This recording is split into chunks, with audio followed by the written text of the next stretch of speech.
Okay.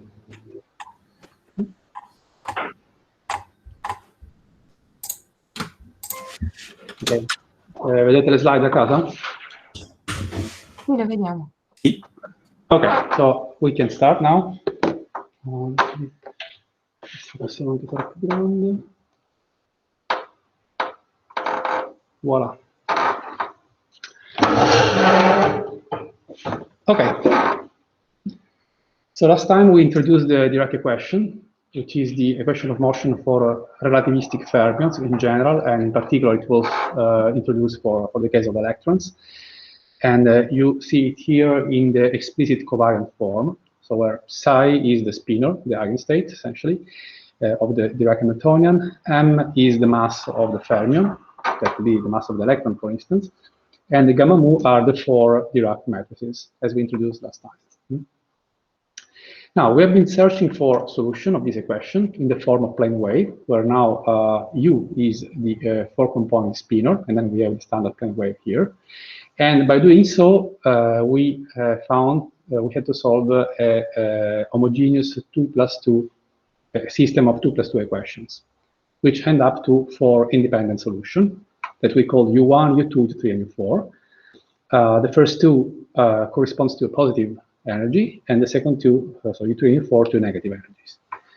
Now, if you remember, the negative energy solution were we cannot discard them. We need for a complete set of solutions, and these were interpreted by Dirac as the manifestation of antiparticles. He introduced the concept of the Dirac sea with all the negative energy states occupied by electrons till minus infinity, and all the positive energy states free. And once you allow for a jump from an electron in the first negative energy to the first positive energy, the absence of a negative charge in the vacuum is interpreted by Dirac as the presence of a positively charged particle with the same mass.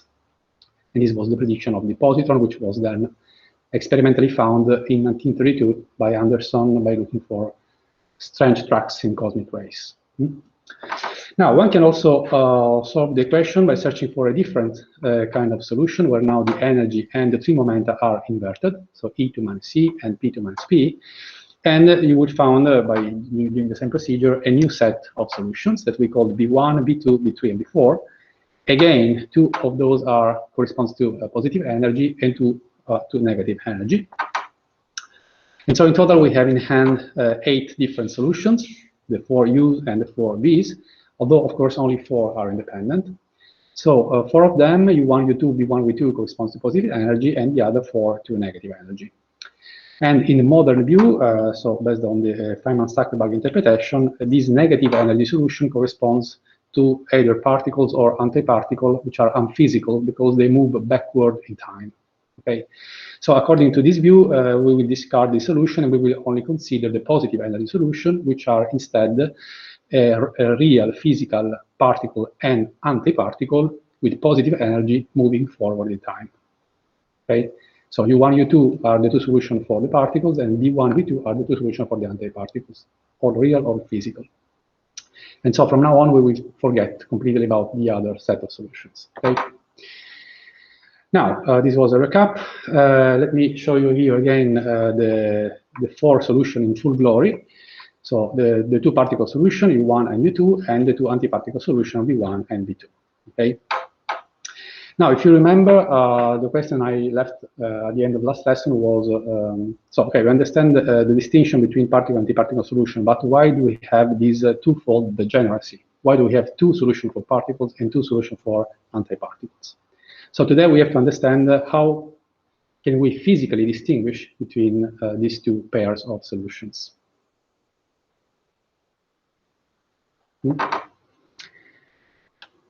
So as you know, in physics, in general, an energy degeneracy implies the existence of a conserved quantity.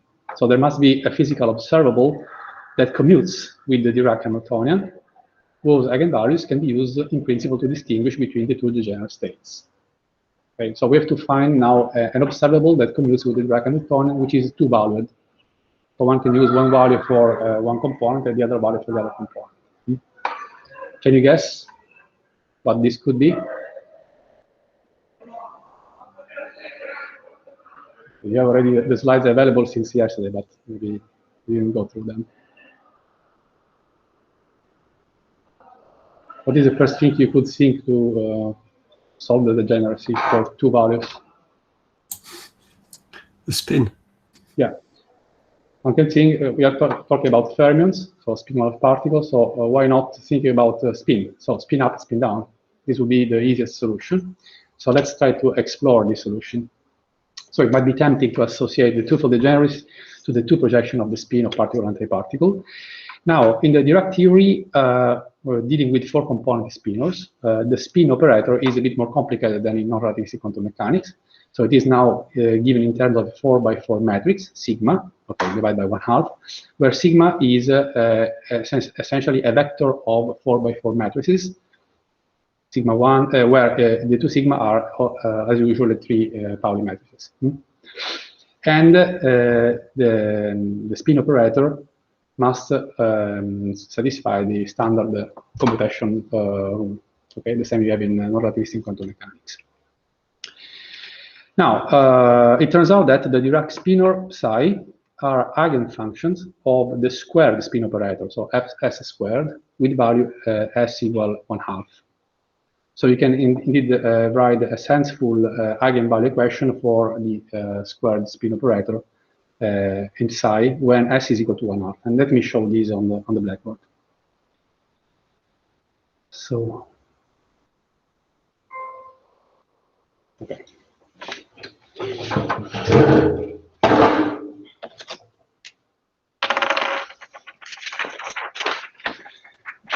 So, riuscite a vedere da casa? No, perché la sua telecamera è spenta, direi, o forse non so se sono solo io a non vedere. Ah, sì, scusate, hai ragione. Ok, adesso riuscite a vedere? Sì, ora la vediamo, grazie. Ok, perfetto. Grazie a voi. Okay, so now we express the spin operator in terms of the sigma operator that I just showed on the slide. Okay, so this is squared, so it's 1/4, and then we have the sigma operator squared acting on our spinor. And this we can decompose into the three components. So this is 1/4, and then we have sigma 1 squared plus sigma 2 squared plus sigma 3 squared acting on psi. And let's now make explicit this in terms of the Pauli matrices. So this is going to be 1/4. Now we have, so this is sigma 1, 0, 0, sigma 1 times the same, sigma 1, 0, 0, sigma 1, this is the first term, and then the same for the other. Sigma 2, 0, 0, sigma 2, times sigma 2, 0, 0, sigma 2, sigma 3, 0, 0, sigma 3, sigma 3, 0, 0, sigma 3, and then all these acting on our spin.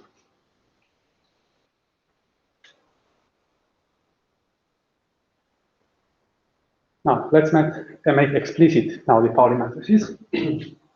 So this is going to be 1/4. Now we have here. So the first one is 0, 1, 1, 0, and then we have 0, 0, 0, 0, 0, 0, 0, 0, and then the same here, 0, 1, 1, 0. And the second is the same. Now the second one, 0 minus pi, pi 0, 0, 0, 0, 0, 0, 0, 0, 0, 0 minus pi, pi 0, and the other is the same. And then the last one, so 1, 0, 0 minus 1, 0, 0, 0, 0, 0, 0, 0, 0, 1, 0, 0, minus 1, then we have the same, and all these acting on psi.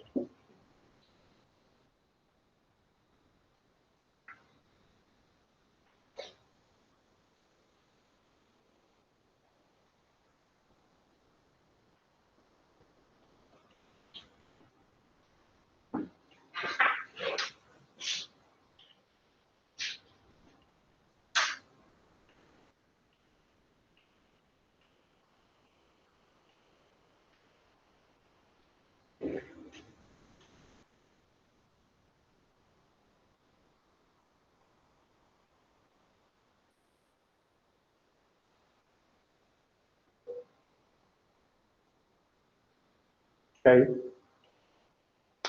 So now, when you do the product here, this corresponds to squaring each of these matrices, and by the properties of the Pauli matrix, the square of this matrix, so the result of this matrix product is the identity matrix, the product for the identity matrix.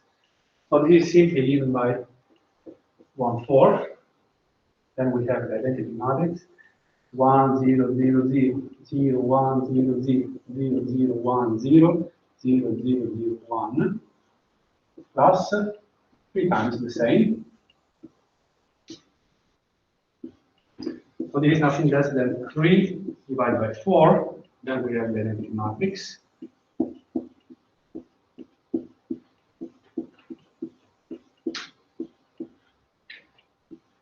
Sorry.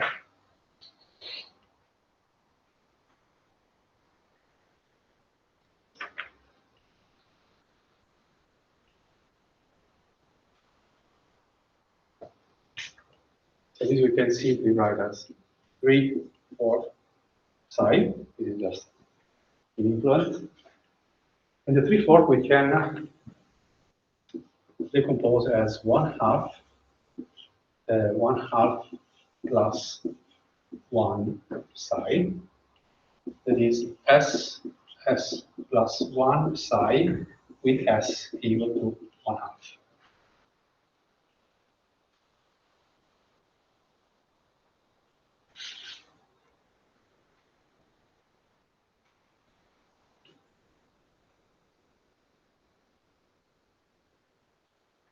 So overall, our result is that S squared psi is equal to S plus 1 psi with S equal to 1/2.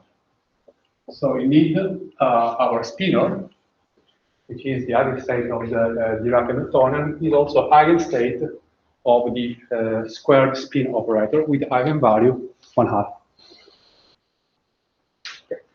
Eigenvalue, okay, 3/4, which is the composite terms of 1/2, spin 1/2.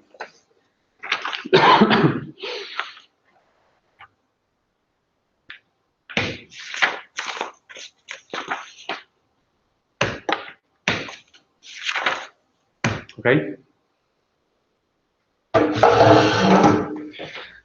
So let's get back to the slides.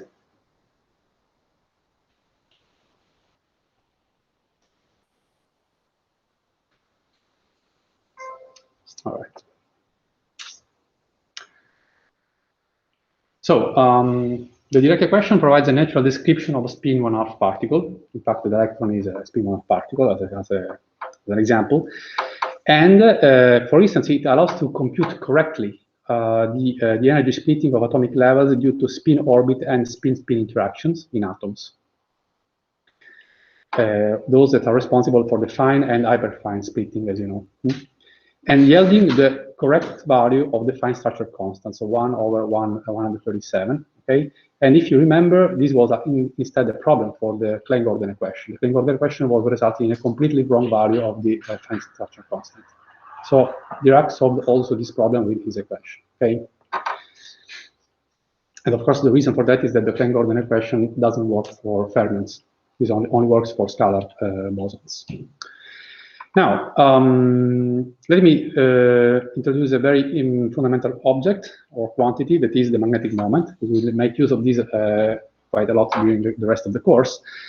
So in general, for a particle of charge q and mass m and spin s, it is defined this way. So gq over 2m s. So it is proportional to the spin, of course.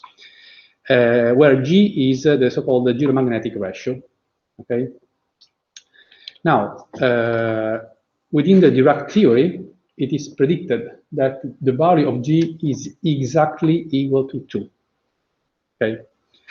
So the theory predicts G equal to for any Dirac particle, where by Dirac particle I mean any point-like spin 1/2 particle that is a solution of the Dirac equation. Okay. Point-like means elementary object, like the electron, the muon, whatever, not a composite object, of course. We will see how these things will change when we will calculate for the case of the proton or the neutron, which are composite objects. Now, and this G equal 2 value is in excellent agreement with the experimental value. We will see an incredible matching in a few lessons next week, okay? So the magnetic moment of the Dirac particle being G equal to is just Q over M S. Okay, we will come back to this when we will calculate the Dirac, the magnetic moment for quarks inside the proton, for instance. Now, in order to prove that the twofold degeneracy of the solution of the Dirac equation corresponds to the two opposite spin projections, this was our hypothesis, so Sz plus minus 1/2, one has to demonstrate that the Dirac spinor are also eigenstate of the spin operator. We show that it is they are simultaneous eigenstate with the S square, so the square of the spin, but not yet with the spin operator. Okay, so we have to show that the spin operator does commute with the Dirac Hamiltonian. Okay.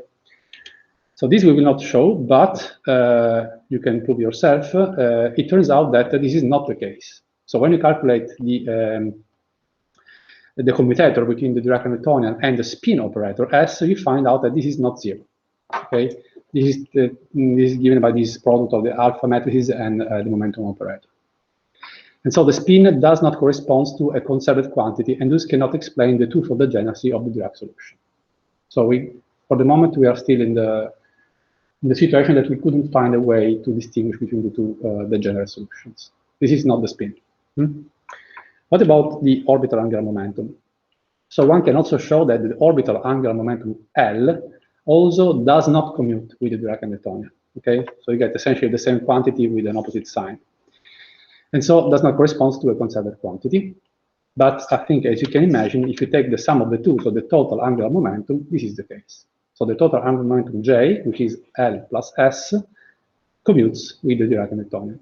So corresponds to good quantum numbers, although they are in general not two-valued.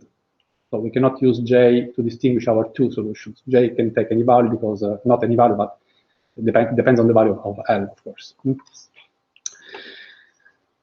Let me make some remark here. So with the simultaneous replacement of E to minus C and P to minus P that we apply to derive the antiparticle spinors, this has an impact on the sign of the orbital angular momentum.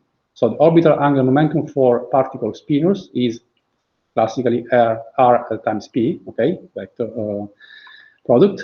But for the case of the V spinor, so for the antiparticle solution, the position vector remains the same, but the momentum is now inverted in sign. So overall, the orbital angular momentum also changes sign for the antiparticle solutions.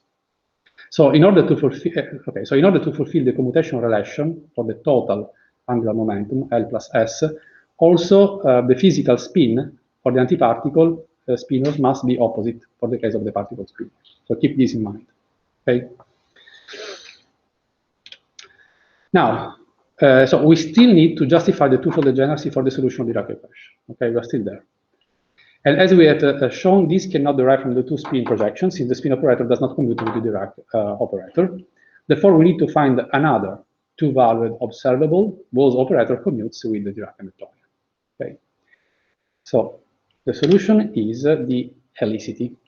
Okay, so classically, the helicity of a particle momentum P and spin S is defined as the projection of the spin in the direction of motion. Okay, so it is classically defined this way, the scalar product of the spin and the momentum vector, and so this corresponds essentially to projecting the spin vector in the direction of motion, so in the direction of the momentum.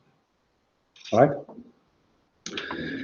Now, this is classically. Let's now translate this in terms of operators. So in quantum mechanics, the helicity operator is defined now in this way. Okay, so we exchange the spin and momentum vector with the spin and momentum operator. And now the spin operator we just defined in the Dirac theory, so in the quantum relativistic notation as a sigma, 1/2 sigma. Okay, and so you can make again explicit this in terms of the Pauli matrices as usual.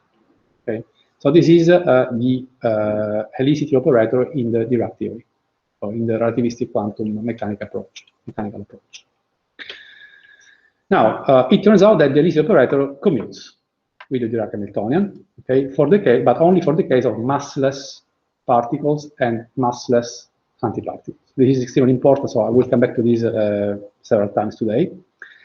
So for massless particle antiparticles, the commutation rule is 0, and therefore the helicity of massless particle antiparticle is a good quantum number that we can use now to distinguish between the two degenerate solutions. Okay. And the general solution are indeed the simultaneous eigenstates of the Dirac-Hamiltonian and of the density operator, of course. So let's derive this on the blackboard.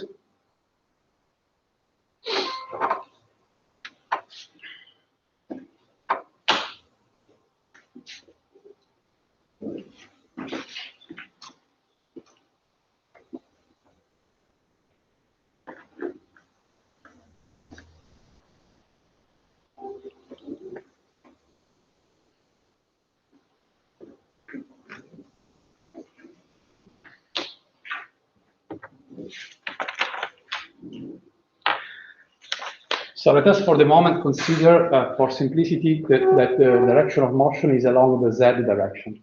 Okay, then we will generalize to any arbitrary direction. For the moment, let me do this approach. So the motion is along the z direction. So the free momentum P is 0, 0 pz. And since everything is along z, this we can just write as 0, 0 p. What about now the scalar product, sigma scalar p? So this is in general sigma 1 px plus sigma 2 y plus sigma 3 pz. Those two cancel in this hypothesis. So it's just sigma 3 pz.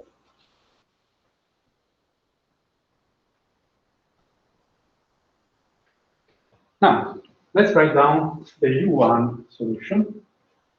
The first positive energy solution for the particles, U1.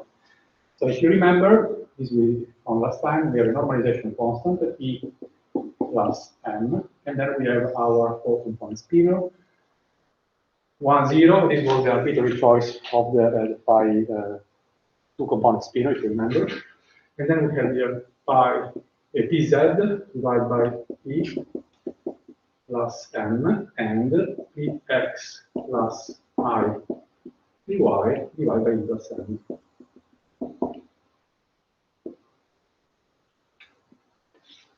Okay, so this is our starting point. Let's now reduce these under our hypothesis that the motion is only along the z direction. So this, in our case, is the root of E plus M, then we have 1, 0. This remains the same, Z over E plus M, and then Px and Dy are 0. Okay, because of this. So this is just 0. And now we translate this for the case of a massless particle. So when we put now M equals 0, we obtain the root of E 1, 0, Pz divided by E, and 0.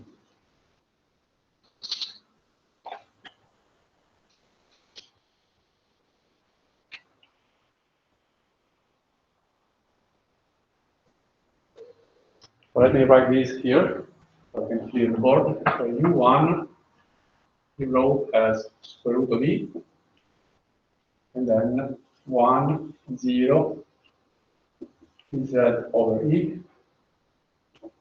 and 0.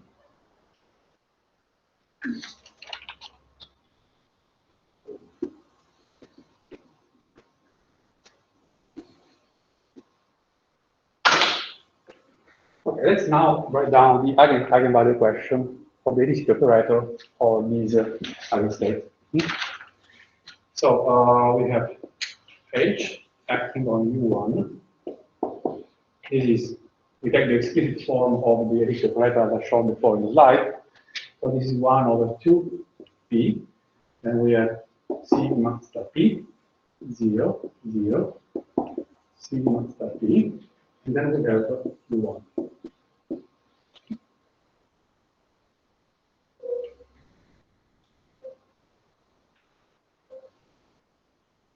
Now, in our simplifying hypothesis that the motion is only along the z direction, is only concerned the z components. So in our hypothesis, this is just 1 over 2p, and then we have sigma 3p, is just p. 0, 0, sigma 3.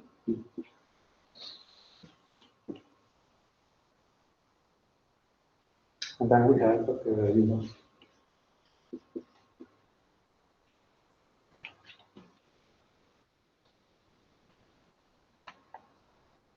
Now we can simplify the magnitude of the momentum because it is inside here and outside.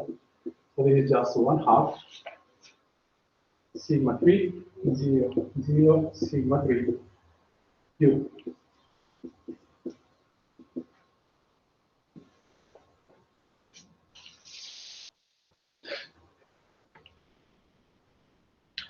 Let's now make everything explicit. So the Pauli matrices and also our solution.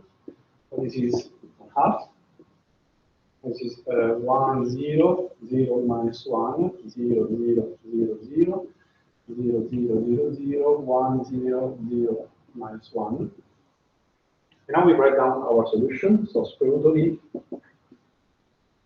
1, 0, P over E, 0.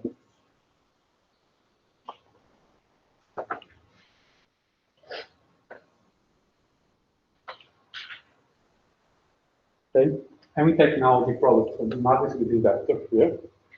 So this is 1/2 square root of E. So the first term is 1 times 1 plus 0 plus 0 plus 0. And this one. The second term, 0 plus 0 plus 0 plus 0. The third term, 0 plus 0 times plus P over E plus 0. So this is P, PZ, whatever you like. And then we have 0, 0, 0, 0.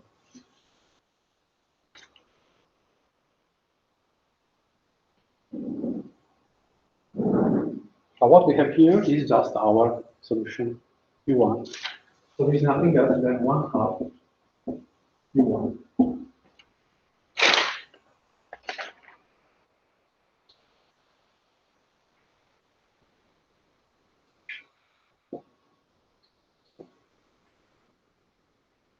Okay, so indeed, U1 is the eigenstate of the helicity operator with eigenvalue plus 1/2. We can write this way.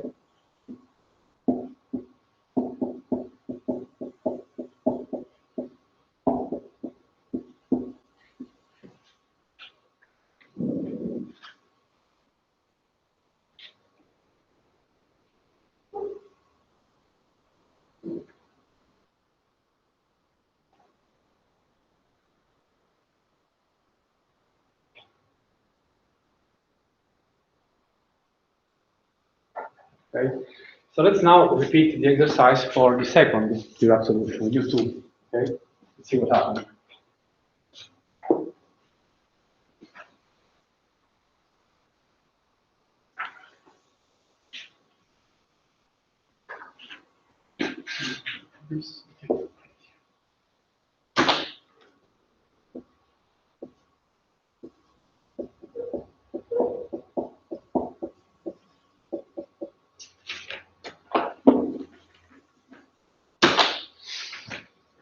Okay, so U2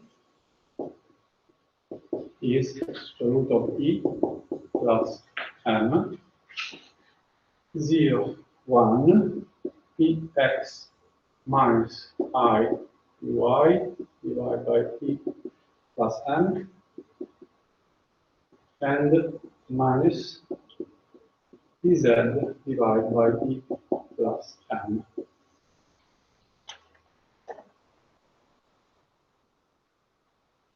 Now, again, we make the hypothesis that the motion is only along the z direction.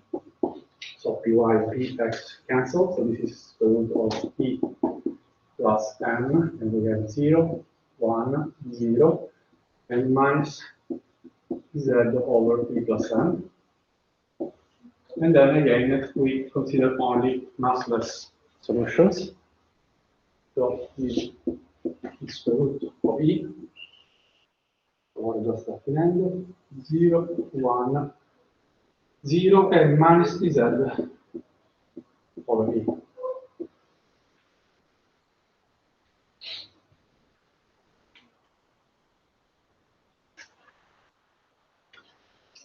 Now, let's apply on this our density operator.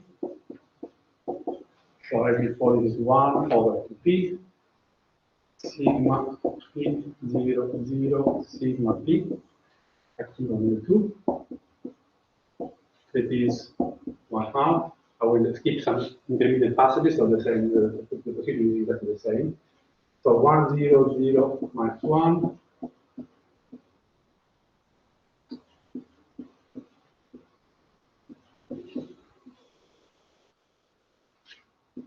Acting on our solution. It is 0, 1, 0, minus pz over e. We take again the product of the matrix with the vector. Okay, so this is going to be 1 over 1/2 square root of e, and then we have 0, 0, 0, 0, 0, minus 1, 0, 0, 0, 0, 0, 0, 0, 0, 0, plus pz over e.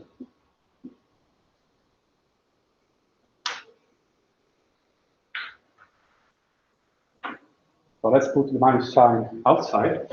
So this is minus 1/2 square root of e, 0, 1, 0, minus pz over e, which is indeed minus 1/2 u2.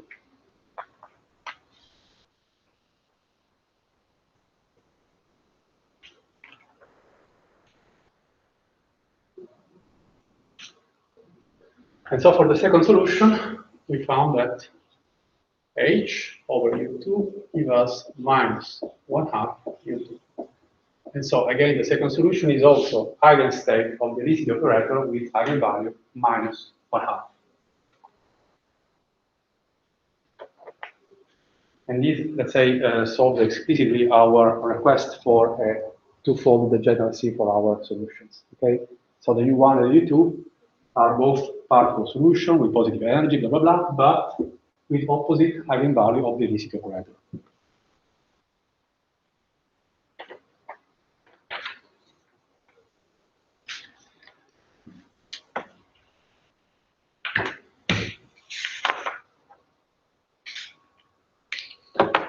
So let me now go back to the slide.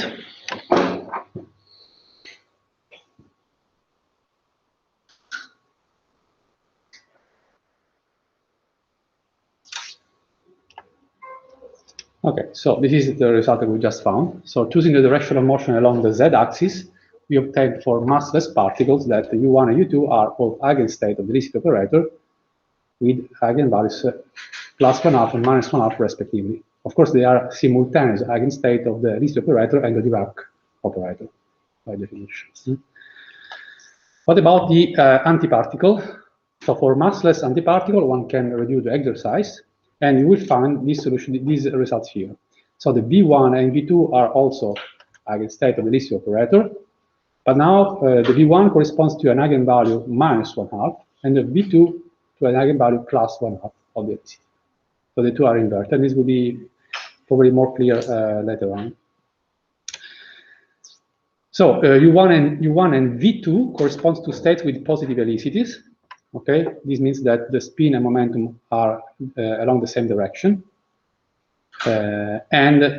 Instead, the U2 and V1 corresponds to states with negative helicity, so with spin and momentum pointing in opposite direction. Now, these results have been obtained in the very specific case of massless fermions, but with momentum along the z-axis. So it was a very specific choice. Clearly, there is nothing special about the z direction. So the results above can be generalized by considering any arbitrary direction in space. Okay, and this is indeed the case. So in general, the simultaneous eigenstate of the Dirac-Hamiltonian and the density operator that we call from now on the helicity spinors. Okay, the simultaneous eigenstate of HD and NH. This will be labeled for simplicity as U plus B plus for the two positive helicity case for the particle and antiparticle, and U minus B minus for the negative helicity case for particle and antiparticle. Okay, So in space, you have any arbitrary direction. U plus and V plus corresponds to the case where the spin and momentum are aligned in whatever direction, and U minus or V minus to the opposite case where the two are point to opposite directions. Okay. Now, for an arbitrary direction, okay, one has to consider all three components of the sigma vector, so all three Pauli matrices essentially, and all three components of the three momentum that we can write in polar spherical coordinates. So once you do so, and you calculate your, you make explicit your scalar product, you end up with this expression of the helicity operator in terms of these theta and phi angles, which arise from the spherical coordinates of the momentum space. Okay. And with in this framework, you can just call C the cosine of theta half and S the sine of theta half. And you can make use of the Euler formula. So cos phi plus I sine phi is equal to E to the plus minus I phi. And with this notation, you can write down the full explicit expression of these spinor, helicity spinors. Okay. So the U plus, U minus, V plus, V minus. And let me repeat once more, these are simultaneous eigenstates of the Dirac-Hamiltonian and the helicity operator. Okay. This is for the general case. One wants to.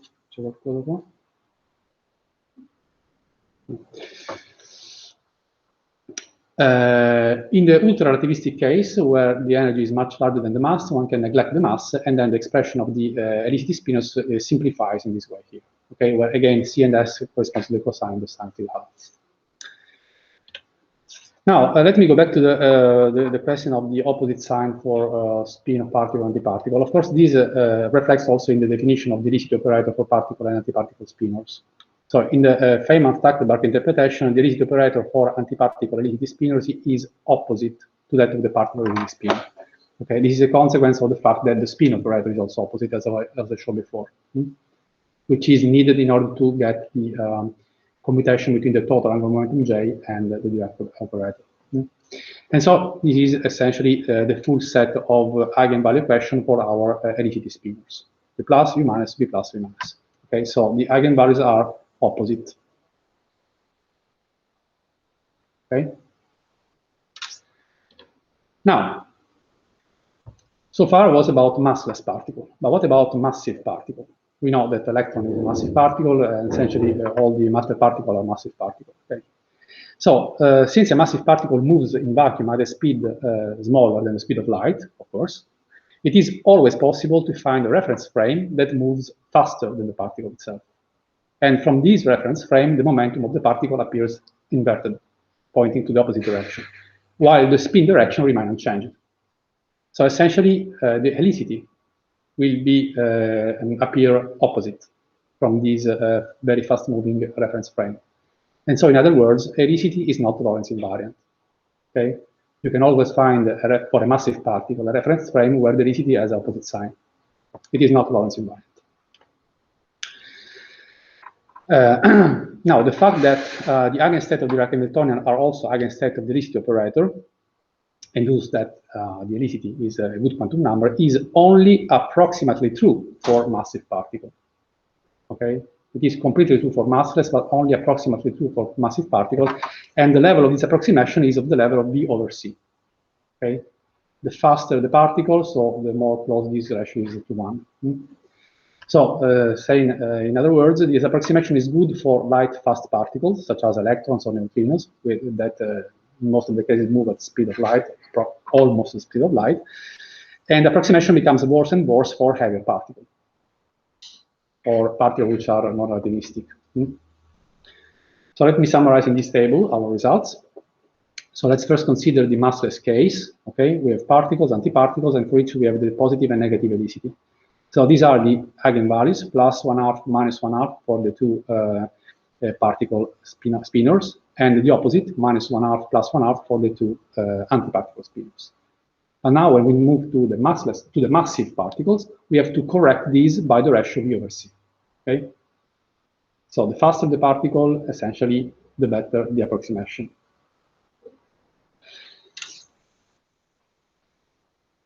Now let me summarize the most relevant result that we derived today and the last time in this slide.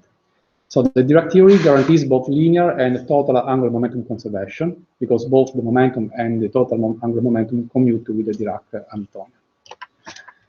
The spin arises naturally in the Dirac theory, and it does not need to be introduced ad hoc as in non-relativistic quantum mechanics. This is the reason why the solutions are called spinors. This is related to spin. And as a consequence, the spin-orbit interaction energy, which is proportional to L times S, naturally arising from the Dirac theory, explains the observed tiny splitting of some atomic excited level, the effect that we call lump shift, and that we will be studying next week, and providing a relativistic correction to the atomic energy levels and leading to the correct value of the fine structural constant. So everything works and everything is consistent. The intrinsic magnetic moment of the electron is defined in this way here, okay? So minus G E over 2ms, okay? Minus E corresponds to Q, so the charge of the electron is negative, of course, where G is the zero magnetic ratio, and the precise experimental verification of the prediction that G must be equal to 2 for Dirac particle constitutes one of the major triumphs of the Dirac theory, together with the existence of antiparticles, of course, and also the lump shift, which is a very precisely determined relativistic effect in atomic energy splitting, as we will study next. Helicity turns out to be a good quantum number for massless particles and antiparticles, and can be used to distinguish between the two degenerate solutions. So overall, we can summarize in this last point that the four solutions are reinterpreted as two particles and two antiparticle solutions. The twofold degeneracy represents the two helicity states, either positive or negative. And this is the reason why in the previous lesson, at least I didn't point out before, but if you look back to the slides, I used the phi plus and phi minus, k plus and k minus notation also, okay? That we use for the upper and lower two component spin, okay? So now everything I think is understood about the interpretation of the solution of the free Dirac equation, okay? Where free means without the interaction potentials. Now, this is not the end of the story. There is another fundamental quantity related to helicity, which is called chirality. Okay, and chiral states are eigenstates of this new operator gamma 5, which is given by this specific combination of the four Dirac matrices. Okay, so when you make this matrix prototype explicit, you end up this expression for the gamma 5 operator that you can also write in terms of the identity matrix, 2 by 2 identity matrix in this way. And the gamma 5 operator must fulfill these properties. So the square must be equal to the identity matrix and must anti-commute with all the other Dirac matrices. So, having said that, one can construct the following combination, which are simultaneous eigenstate of the Dirac Hamiltonian and of the chirality operator gamma 5. So we call this psi r. The combination given by 1/2 1 plus gamma 5 psi, and psi L, the combination given by 1/2 1 minus gamma 5 psi. Okay, where first of all R and L stands for right-handed and left-handed chiral eigenstates. Okay, and the right-handed eigenstate is eigenstate of gamma 5 with eigenvalue +1, and the left-handed is eigenstate of gamma 5 with eigenvalue -1.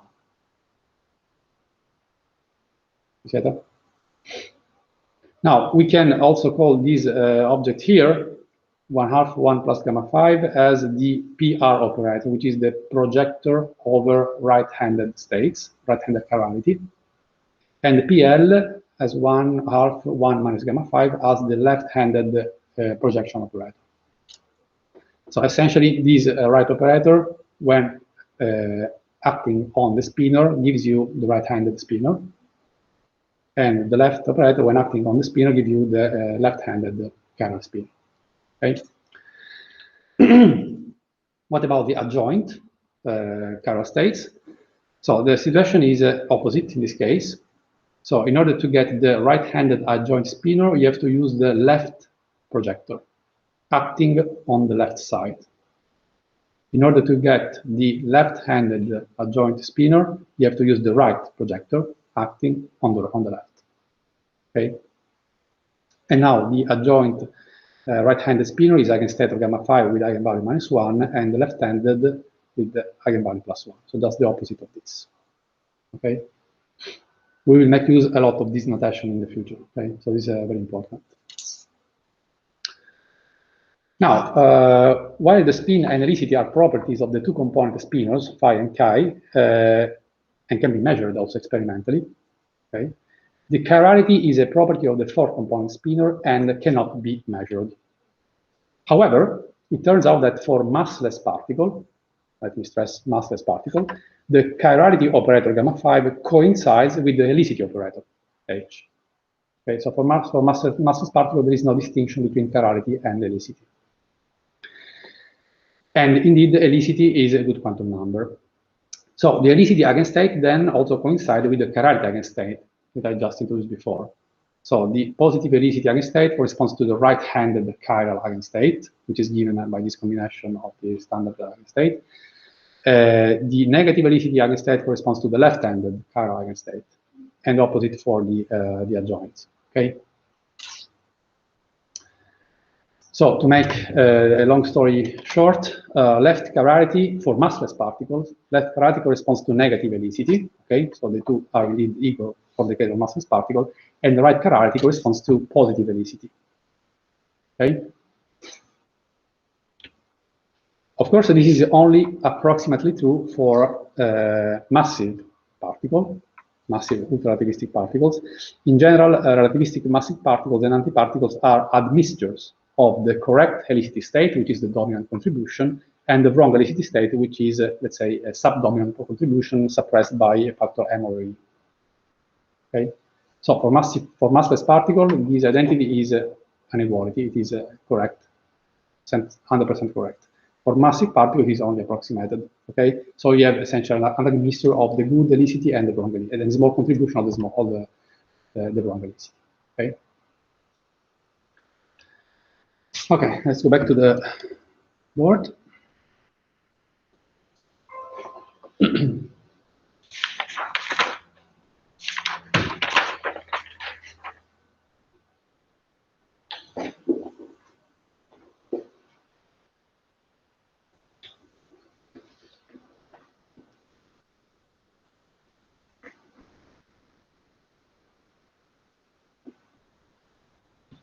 Siamo blu, forse.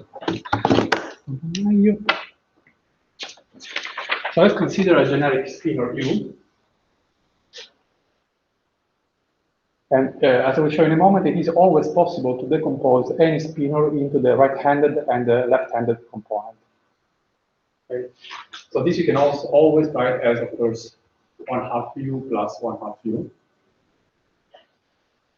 Really, and you can also add and subtract the same quantity. So plus 1/2 gamma 5 U minus 1/2 gamma 5 U.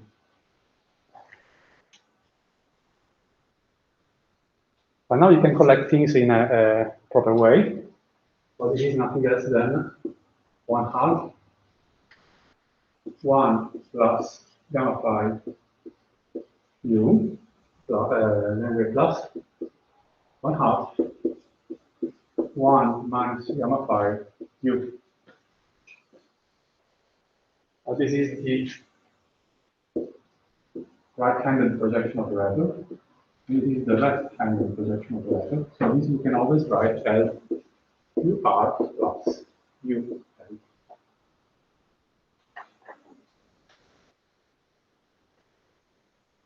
Okay, so it is always possible to decompose any spinor into its right-handed and left-handed counterparts, or components, if you like. Now, having said that, we can write down the vector current that we derived last time today. If you remember, it is a U bar gamma mu U, where U bar is the adjoint spinor. We derived this in the framework of the continuity equation, if you remember last time.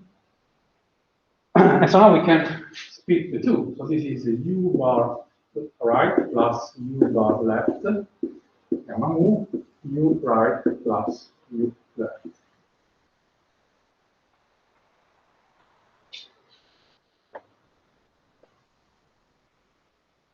So let's make now all the products here. So we're gonna have u bar left, gamma mu, u left plus u bar right, gamma mu right plus u bar left, gamma mu right plus u bar right, gamma mu left.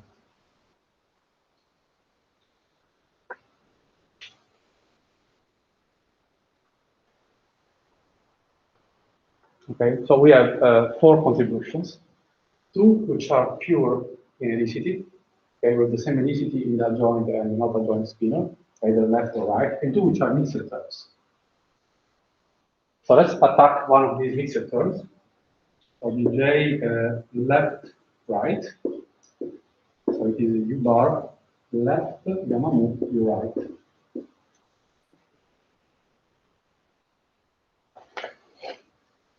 Let's make explicit the projection operator. So this is u bar 1/2 1 plus gamma 5. So this concerns the adjoint spinor. So if you want to have the left, you have to use the right projector. Okay. Then we have gamma mu, and then we have 1/2. Now we want the right, so it's 1 also plus gamma 5.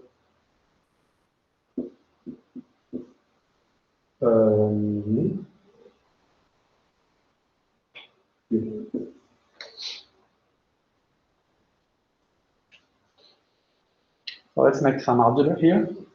So this is 1/4, 1/4. Then we can collect this in gamma mu plus gamma 5 gamma mu. And then we have 1 plus gamma 5. So it means 1/4.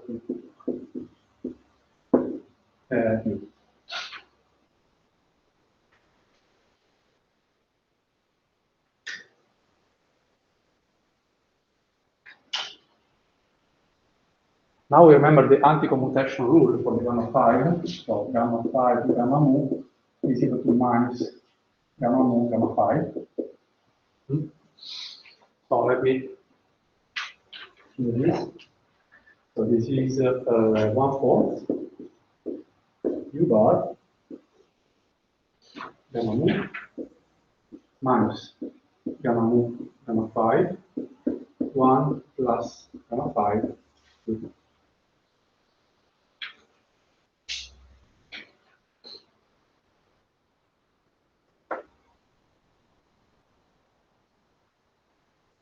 And now we put the gamma mu outside.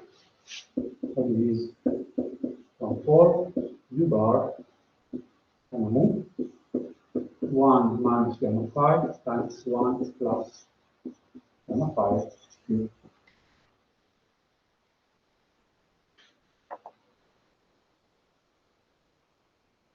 At least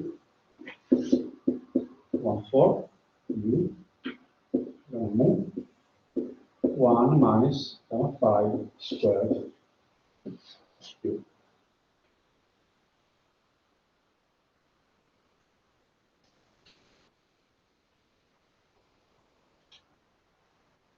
But gamma 5 squared is the density matrix, is also 1. So 1 minus 1, everything is 0.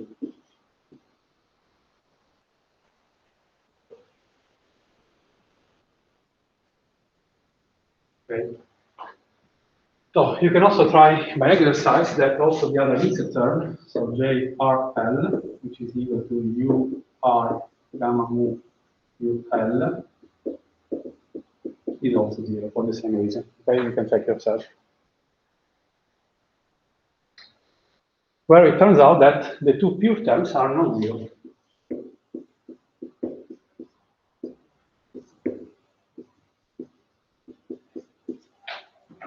Okay. If you want, you can derive yourself the expression of these, but we will do so later in the course when dealing with the charge current with interactions. Okay. So overall,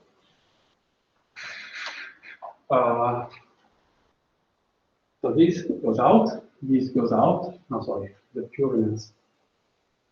This goes out, and we are only left with the pure terms. Okay.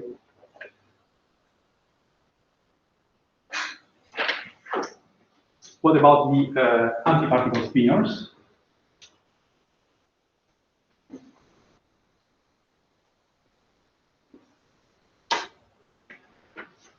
We can repeat the exercise, and we will find out that also in this case, only the pure term will survive. Okay, so we're going to have BL gamma mu BL plus BR gamma mu BR, and also for antiparticle, the mixed term disappears.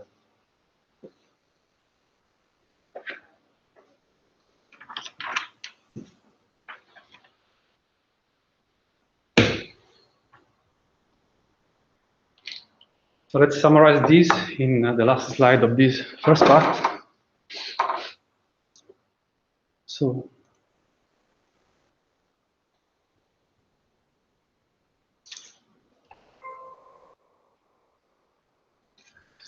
particle-particle and antiparticle vector current with mixed chirality states cannot exist. They are just zero.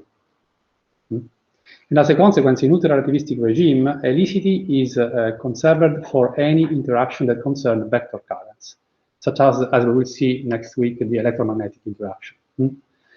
Or in other words, the helicity of a particle leaving a QED vertex is the same as that entering. So we have not introduced the Feynman diagrams yet. We will do so in the next lessons, but you understand, I think, what is written here. So the blue is the momentum vector, S is the spin vector. Okay. Let's consider first fermions. Okay. So we have a fermion that scatters with something electromagnetically with exchange of a virtual photon, and the helicity of the incoming fermion is the chirality of the helicity for the incoming fermion is the same as the outgoing one. Okay, so in a sense, in this sense, helicity or chirality is conserved at this vertex here, and similar in the opposite direction. So these are positive helicity, okay, because the two are consistent with this is right chirality, and these are negative helicity, so this is left chirality. It is left before and left after, so it is conserved at the vertex. And the same for the antifermions. The difference in the diagram that you see here is that this arrow, okay, is pointing backward in time. This is only for historical reasons. We know that also antiparticle moves in time, and this is one of the Feynman rules that we will study next. Okay, so also in this case, the incoming helicity or chirality is the same as the outgoing one, either positive or negative, either right or left hand. Okay. Okay, I think we can stop here and make a 5 minutes break. Continuiamo alle 10:15, ok? Avete domande, questions?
Ok, ragazzi da casa, riprendiamo adesso? Siete tutti? 11 connessi. Ok.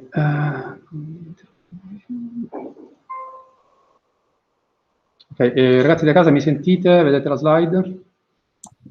Sì, la sentiamo. E vediamo le slide anche. Sentite? Sì, sì, sì. Ah, ok, avevo detto non sentiamo. Oh, Vabbè, no, no. ok, perfetto. Allora, riprendiamo. So, let me now start today this second part of the second module, which is about quantum field theory, symmetries, and conservation laws. Okay. So, quantum field theory, or QFT, has emerged as the most successful theoretical framework for constructing a quantum mechanical theory of elementary particles, and constitutes indeed the theory framework of the Standard Model. Okay. Now, we will not go into the detail of the quantum field theory. This is not a quantum field theory course. Okay, I will just give you some flash. Okay, just to try to give you the logic of the subject. So let me start with the classical field. The classical field is a function of space and time defined over some region of space and time. And we have two obvious examples. The Newtonian gravitation is described by the gravitational field, and electromagnetism is described by the electric and magnetic fields, as you know, which are function of the position and of time in general. Now, of course, classical fields do not account for the quantum mechanical behavior of subatomic particles. So what we need is a quantum field theory. And the concept of a quantum field is something different than the classical field. So in quantum field theory, a quantum field is an entity with infinite degrees of freedom, which is described in every point of space-time x mu by an operator. Okay, so the definition is quite different. Now, in quantum field theory, each elementary particle, so either leptons, quarks, or bosons, is associated to a quantum field. So to be more precise, elementary particles are generated as excitations or quanta of the corresponding field. For instance, the electron, the particle, arises as the excitation of the electron field. The Higgs boson arises as an excitation of the Higgs field, etc. Okay? And this is a generalization of the more common concept of photons being the quanta of the electromagnetic field. Okay? Try to think in more general. Now, for historical reasons, the formal procedure through which the fields are quantized is known as the second quantization, whereas we refer to the first quantization to indicate the ordinary quantum mechanics. Now, a description of the second quantization goes beyond the scope of this course. So this is a matter of a course on quantum field theory. Although in the following, I will give you just some basic ideas, okay, using a parallelism with the non-relativistic quantum mechanics. So, in non-relativistic quantum mechanics, as you know, the wave function is defined for a fixed number of particles, for instance, for a single particle, okay, or for two particles, or three particles, whatever. And is subject to the action of an operator which describes a certain physical observable, position operator, momentum operator, energy operator, whatever, okay? Now, in quantum field theory, it is the field itself, being an operator, that acts on the space of states. And it acts in which way? It acts by creating or destroying particles through specific creation and annihilation operators. So in quantum field theory, the wave function then describes a multi-particle state where the number of particles is not fixed, as in quantum mechanics, but can vary over time in general. Okay? And this additional flexibility allows one to describe processes such as the E plus E minus annihilation into two photons. And in quantum field theory, this process, which is well known also from the experimental point of view, it is interpreted as an electron and a positron are annihilated by a annihilation operator, and two photons are created by a creation operator. Okay. What about the Klein-Gordon and the Dirac equation? So they still remain valid also in quantum field theory, but now their solution represent multi-particle excitations of quantized fields.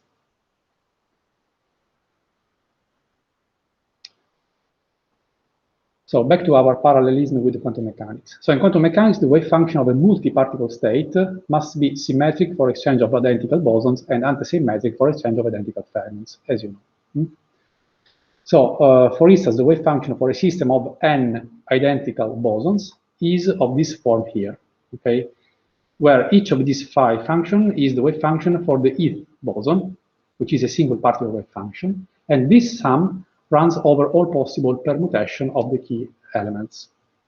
Okay, this is a standard multi-particle wave function in quantum mechanics.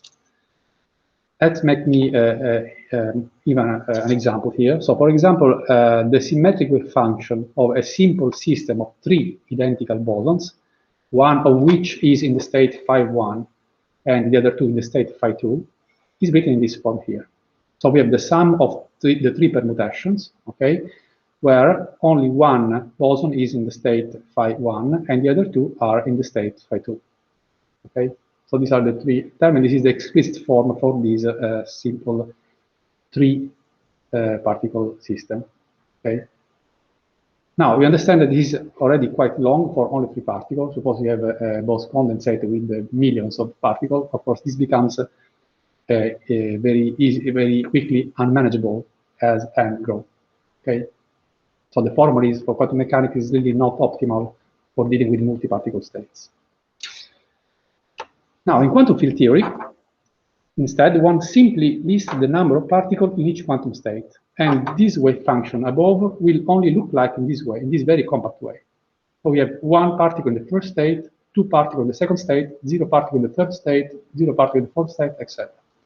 So as you see, the notation is much, much more compact. So the 2 are essentially the same, equivalent. Okay. And as I mentioned before, the number of particles in each state can vary in quantum field theory due to the action of creation or annihilation operators, as we will see in the next slide. So in quantum field theory, any multi-particle state, such as the one I just showed, 1, 2, 0, 0, etc., is obtained as a result of creating and destroying particles through specific creation and annihilation operators. Now, these creation and annihilation operators that you find here are denoted as A daga and A, and they arise through a Fourier decomposition of the quantum field in terms of plane wave. So you make a Fourier decomposition of your quantum field, and in this decomposition, these 2 creation and annihilation operator appear as the coefficient of the plane waves. I will not go into details, okay, just trust me, okay? People who is interested will understand better this in a quantum field theory course, okay? Now, how can we define the vacuum? So the vacuum state that we will call 0 of the theory is defined through the annihilation operator in this way. So when you apply the annihilation operator to the vacuum, you still get the vacuum. So any state that acts like this is a vacuum of your theory. The 1 particle state is obtained by applying the creation operator to the vacuum. So if you create 1 particle from the vacuum, you get the 1 particle state. In general, one can use the creation and annihilation operator recursively to generate quantum states with the desired number of particles. So for instance, if you start from a state with n particles, you annihilate 1 particle, you end up with a state of n minus 1 particle. Or if you start again with a state with n particles, you create 1 particle, you end up with a state with n plus 1 particle. So from the practical point of view, this is quite straightforward, it's easy, okay? Now the formula is beyond this complex, of course. And one can then construct an n particle state by simply applying the creation operator to the vacuum state n times. Okay? So for a state with n identical particles, all with the same momentum p, one can construct the following state by acting the creation operator n times over the vacuum. And you get your state, okay? N. So this corresponds to having the creation operator at the n power, because we are in the simplifying case where all these states correspond to the same momentum p. So all these objects here are exactly the same. Okay? One can be even more general, okay, and can consider the case of n particles of different momenta. Okay, suppose there is a different m quantum state. So we can have n1 particle with momentum p1, n2 particle with momentum p2, and n particle with momentum pn. Okay, so you just have now to factorize these in terms of these different quantum states. Otherwise, you always apply n times your creation operator to the vacuum. Is that clear? Okay. So in this way, multi-particle states like the one I showed before are indeed constructed in quantum field theory. Okay? It's just a game of creating or destroying quantum states properly. Okay, so having said that, in quantum mechanics, the dynamics of quantum field is described by the Lagrangian density. So let's see what it is. First of all, of course, you know the Lagrangian formalism, and I will now recall it quickly. So for a given physical state, also classically, the Lagrangian is defined as L minus T, T minus V, sorry, where T is the kinetic energy and V is the potential energy. This is very general and works also for classical physics. Now, given the Lagrangian of a system, in classical mechanics, the equation of motion can be derived from the Euler-Lagrangian equation. So you put your Lagrangian here, you solve this Euler-Lagrangian equation, where Q are some generalized coordinates and Q prime are the time derivative, and you obtain, for instance, the laws of the dynamics, okay? Newton's law, for instance, okay? And the Euler-Lagrange equation are derived by imposing the stationarity of an action in this way, okay, which is the integral over time of your Lagrangian.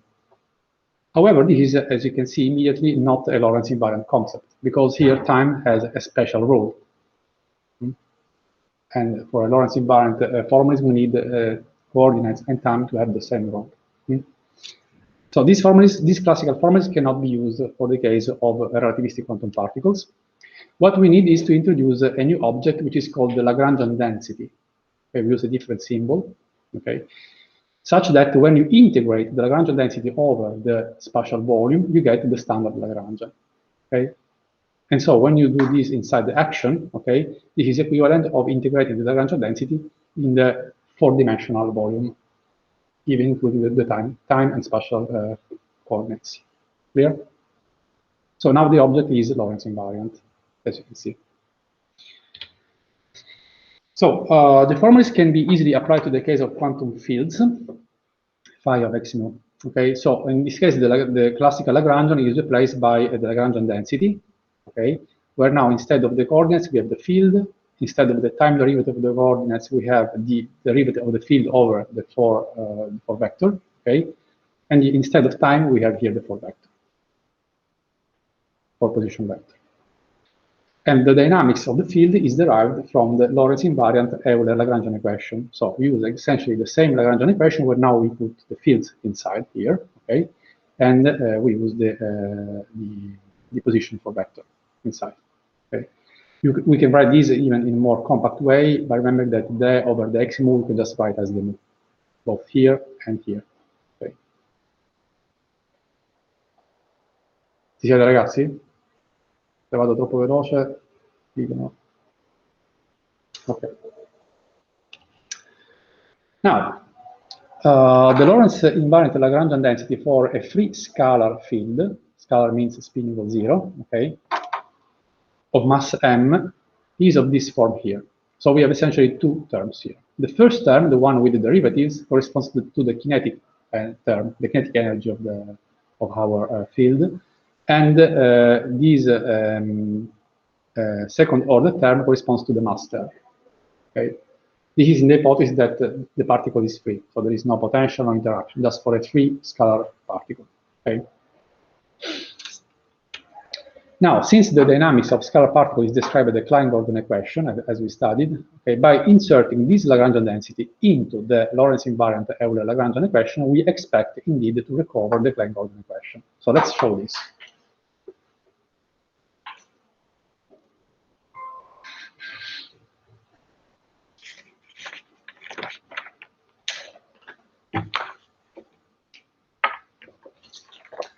So our Lagrangian density, non ero già arrivato,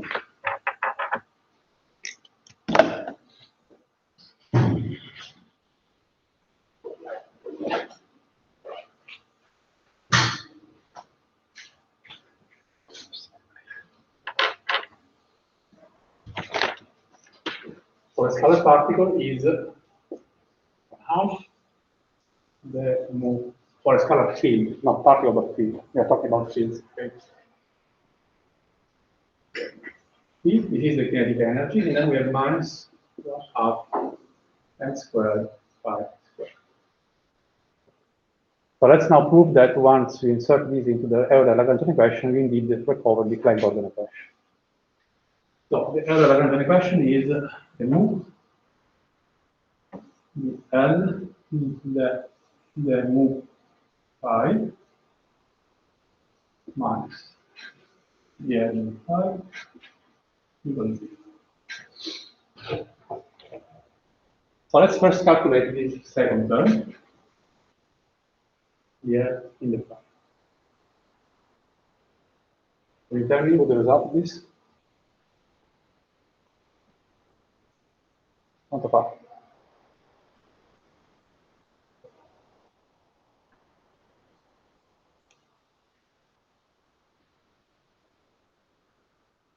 To take the derivative of this with respect to phi.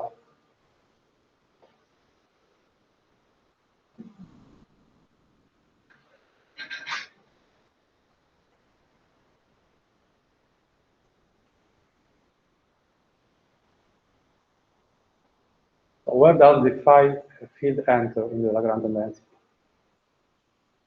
It enters for sure in the second term, trivially, but here it only enters inside derivatives. So you need a derivative over phi, not over the phi. So this should just go to 0 to the derivative. And the only term that survives is this one. Clear? So this is minus 1/2 m squared to phi, that is minus m squared phi.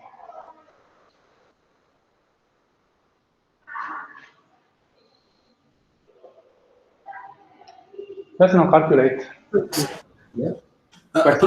Sorry, I couldn't hear quite well. I got a bit disconnected. What was the argument for this? The argument is that we are now deriving the derivative of the Lagrangian density over phi, and phi only enters as a free field here only in the last term, because here it enters inside the derivative. So this is not what we need. So when you derive over phi, this goes to 0, and the only term that survives is this one. Let's now make the derivative over the derivatives. Okay, so the second term, this is TL over the mu. So we are now deriving the Lagrangian over the derivatives. So this only now enters in this first part. Okay. So this is equivalent to write d over d in the mu phi of our Lagrangian density.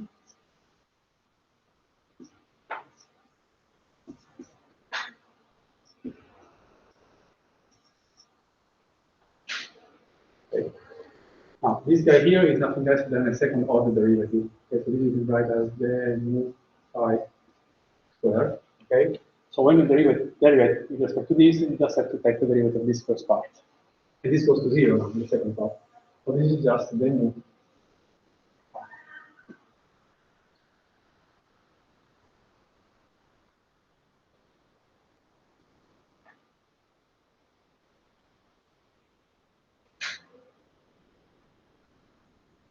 Okay.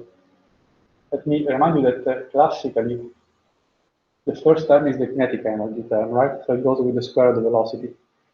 And classically, you have here the second derivative over time of the position, which is indeed the square of the velocity. Okay, so it's analogous in a sense. So now we can put everything together into our Euler-Lagrangian equation.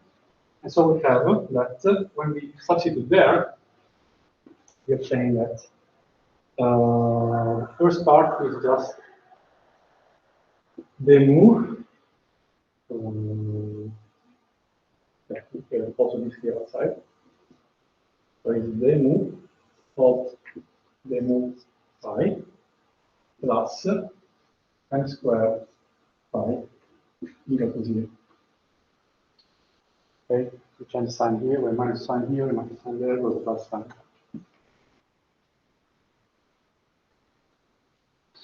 And this we can even write in a more comfortable way as the mu plus m squared phi equal to 0, which is indeed the Klein-Gordon equation.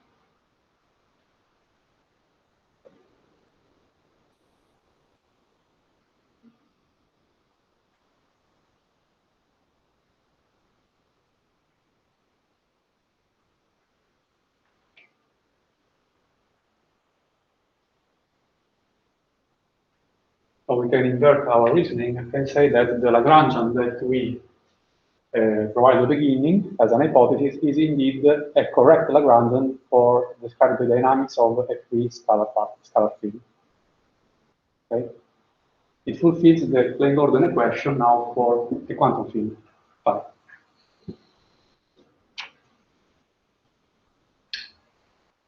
Okay.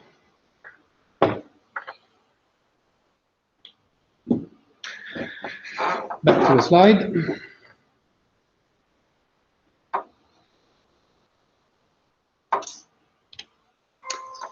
What about now the Lagrangian density for a fermion, for a free fermion? Okay, so the Lorentz invariant Lagrangian density for a free Simonoff field of mass m, so for a Dirac particle indeed, is written in this term. Again, we have a kinetic energy term, okay, written now in terms of the Dirac matrices and the spinor, which are the solution of the Dirac equation.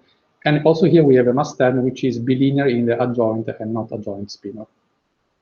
Again, let's make this as an hypothesis at the beginning. Let's plug in this into the Euler-Lagrangian equation, and let's verify that we indeed recover the Dirac equation. Okay?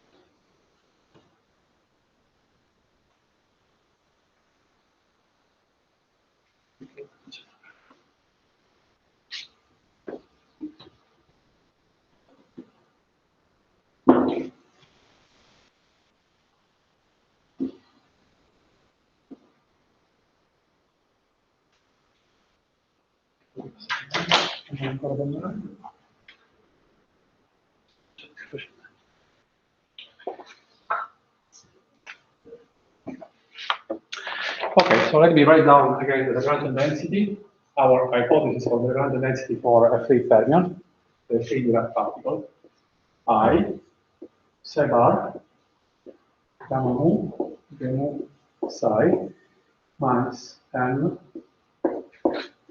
psi bar psi.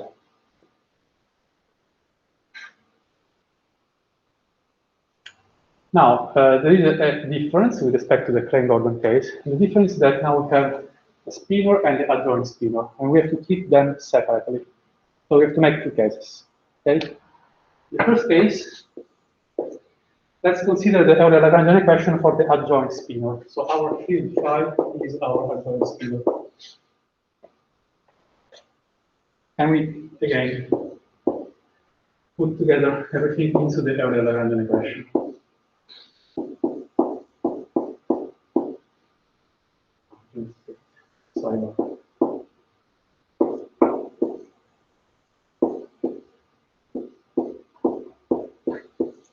Okay, so this is the Lagrangian equation for the adjoint spinor.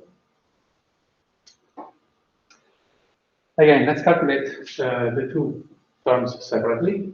Let me start from the first one.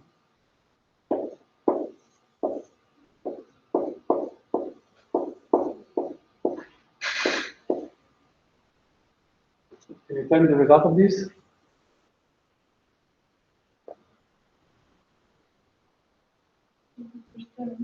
Hmm? I psi gamma. We are derivating with respect to the adjoint spinor. Which is 0. Should be 0, because the derivation we have is only on the not adjoint spinor, okay, the standard spinor. So this must be 0. And so all this part here essentially is 0. Let's move on to the second part.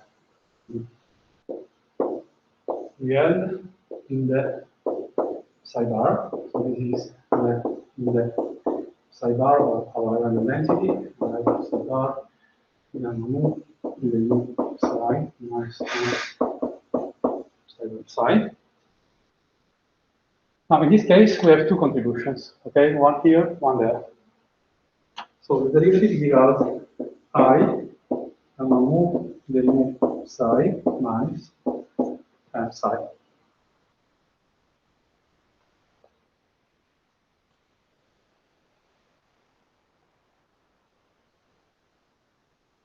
So let's put everything inside the Euler-Lagrangian equation. We have 0 minus I gamma mu the mu psi minus m psi equal to 0. And so what you obtain is I gamma mu the mu minus m psi equals 0. That is the Dirac equation for the spinor side.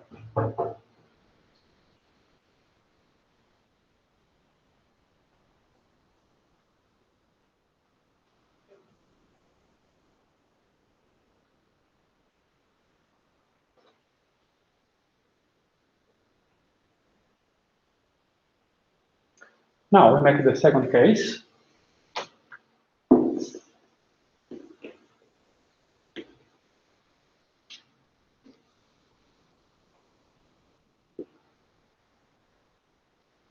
The second case is where we consider as our field the spinor, so not the adjoint but the standard spinor. Okay. So our Euler-Lagrangian equation will look like this. And let me repeat now the exercise. So we start from the first term, dl over d in the psi. This is d over d psi of our Lagrangian density.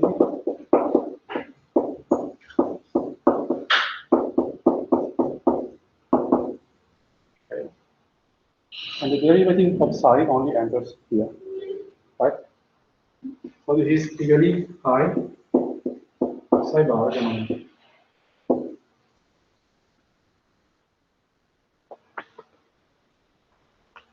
What about now the second term of the Euler-Lagrangian equation, the in psi?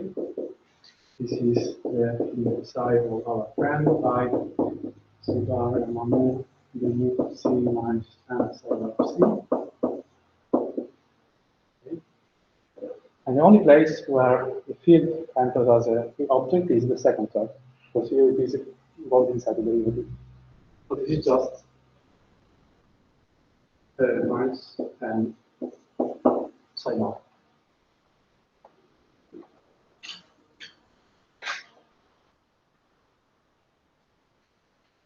Again, let's put everything together. So this goes here, this goes there. We put together into the Euler-Lagrangian equation. We obtain I psi bar gamma mu minus m psi bar is equal to 0. If you write as psi bar I let me see. No, we have the derivative outside here, so we have to consider also this here.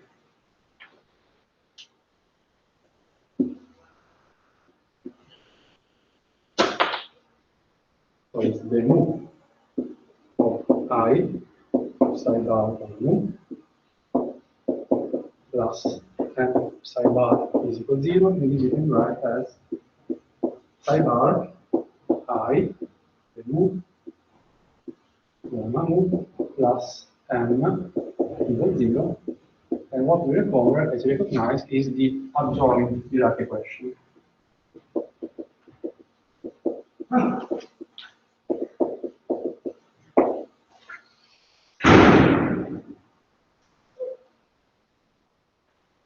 Okay.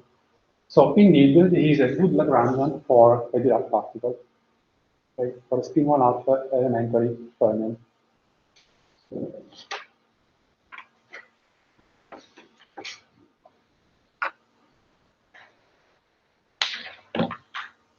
Okay, we can now go back to the slide.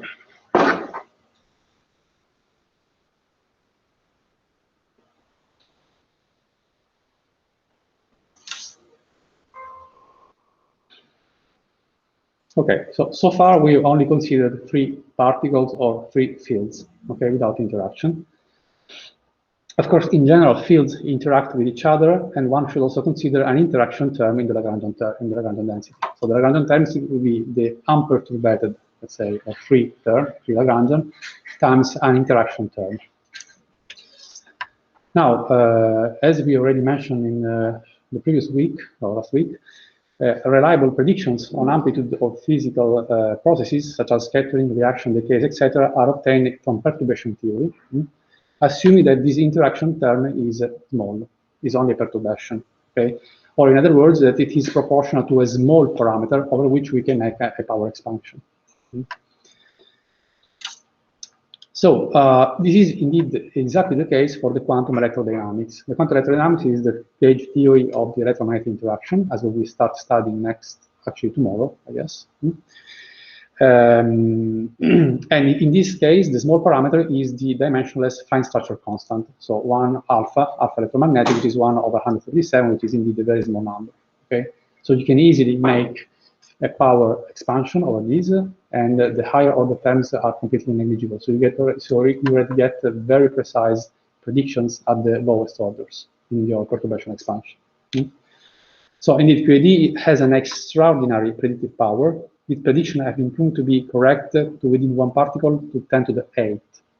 This is really amazing. Okay, it is considered to be one of the most successful physical theories ever developed. It is indeed the most precise theory ever proposed. Okay. What about quantum chromodynamics, as we will study next? Okay. So quantum chromodynamics is the quantum field theory of the strong interactions, as you know. Okay. But in this case, the coupling is not small, except in a very particular regime, which is the asymptotic freedom, as we will study. So in the regime of very high transfer momentum, very short distances. But in general, when you look at the phenomena on the scale of the proton size or the nucleon size even more, the alpha strong is extremely large. So you cannot use this as a small parameter in a power expansion. And as a consequence, quantum chromodynamics, which was built let's say, following a parallelism with quantum electrodynamics, which works perfectly, is instead a much more complicated theory, and it is indeed not predictive in most of the cases when you look at scale regions which are relatively large. It is only predictive in the so-called perturbative regime at very, very short distances. Otherwise, not. We will study this in detail, of course, next in the course. Okay. Now, excluding the gravitational interaction, which is, as you know, totally negligible at this subatomic scale, we can write the interaction term in general as the sum of 3 contributions, depending on the 3 fundamental interactions: electromagnetic, weak, and strong. And the specific form of these terms is dictated by the symmetries of the 3 interactions above. So what does it mean? I guess you know already the Noether theorem. Okay, you encountered many times already from classical physics, I think. So the Noether theorem tells you that if the Lagrangian of a physical system is invariant or symmetric, which is the same, under a certain group of transformations, then there must be a set of physical quantities that is conserved, and vice versa. If you have a set of quantities that is conserved, there must be some transformation of group of transformation that makes your Lagrangian invariant. This is a very fundamental theory that applies to in any field, in any branch of physics. Okay. Now, space-time transformation include the space translations, rotations, time displacement, and the Lorentz transformations. And altogether, they they form the so-called Poincare group.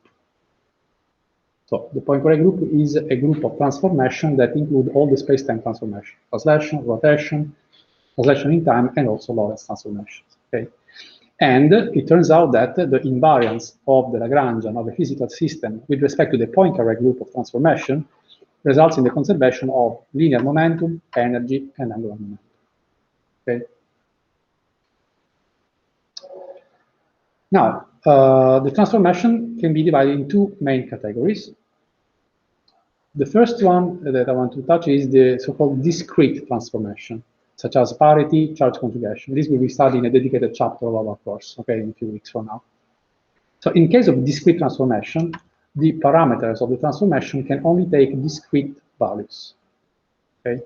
And the corresponding conservation law are multiplicative, in the sense that it is the product of the relevant quantum number that is conserved. Okay, this we will see, we will study in detail next, okay? The other class of transformation is are the continuous transformation, such as spatial translation, rotation, etc. Now, in this case, a finite transformation, so a finite translation or a finite rotation of a finite angle, can be obtained through an infinite sequence of infinitesimal transformations. This is not possible for the discrete transformations, okay? This is only possible for continuous transformation. And in this case, the corresponding conservation law are additive. So in this case, it is the sum, not the product, of the relevant quantum number that is conserved. And the continuous transformation can be further divided into sub typologies. So space-time transformation, which are translation, rotation, etc., and internal transformations, which are transformations that act on the internal quantum numbers, as we will study again. So isospin, strangeness, charm, whatever. Okay. And internal transformation can be further divided into two subcategories: the so-called global transformations, in which the parameters of the transformation do not depend on the space-time coordinate, so they are global. They are exactly the same everywhere in space-time. Okay. And example of these are SU2 isospin, SU3 flower, etc., that we will be studying next in the course.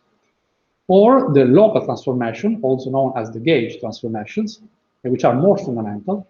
And in this case, the parameter of the transformation depend on the space-time coordinate. So they change value, the parameter transformation change value depending on your position in space and time. Okay. An example are U1 electromagnetic, which is at the basis of quantum electrodynamics, SU2L weak isospin, which is at the basis of the quantum field theory of the weak interactions, SU3 color, which is at the basis of quantum chromodynamics, etc. Okay. So let me just reproduce these in this flow. So just to pay more attention, transformation are divided into two main groups: discrete transformation, parity charge configuration, and continuous transformation. Continuous transformation are divided into space-time transformation and internal transformation. Okay, these are the standard translation, rotational, and transformation, and the internal act on internal quantum numbers. And then these latter are eventually divided into global and local transformation, depending on whether the parameter transformation depends or not on the specific position on the space-time. Okay, we can stop here today.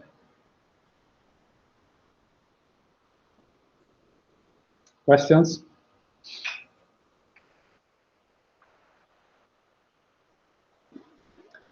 Okay, so tomorrow we will continue with the groups of transformations. We will study the symmetry of the Lagrangian density for fermions under certain group of transformation, and we will, at the end, introduce the Lagrangian of the quantum electrodynamics. Okay. Okay. See you then tomorrow. I will now stop. Bye-bye. Bye-bye. I will now stop the registration. Actually, I have a question regarding to what you said at the beginning of the course. I didn't quite catch it about tomorrow's lesson. There was a change, you said, or? No. No. The question is for students of you who are also following the course of relativity by Professor Pagano. Okay. Okay, so it probably does not affect you. So it was the question is, let me just repeat that he was supposed to give a lesson today after me, but then he could not. He's ill at the moment, and the lesson is moved on Friday. So the advantage for myself and for you who are following this course is that you don't have to hurry and connecting at 11 to the relativity course, because it will be anyway shifted on Friday. So you can take profit of these and come in here in presence if you want. Okay. Okay, then see you tomorrow. See you tomorrow. Bye-bye.